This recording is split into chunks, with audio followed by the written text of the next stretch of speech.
Hello friends, welcome back to my channel Stuti art and craft. और बहुत सारा thank you जो आपने मेरी वीडियो पर विज़िट किया।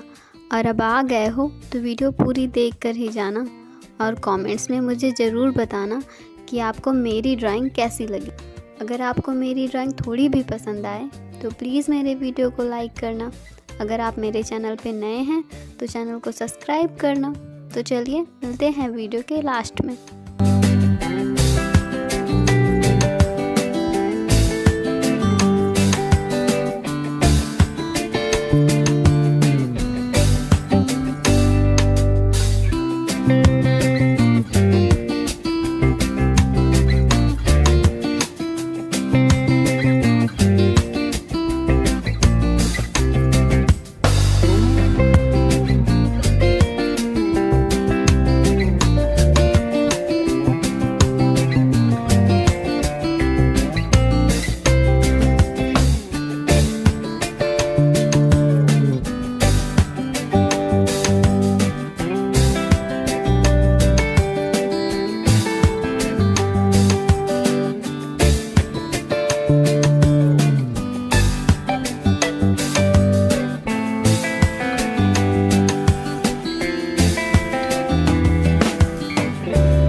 आपको आज की ड्राइंग कैसी लगी? आई होप कि आपको ये ड्राइंग पसंद आई होगी और आप इस वीडियो को लाइक करेंगे। तो चलिए मिलते हैं कल एक नई वीडियो के साथ। तब तक के लिए बाय बाय।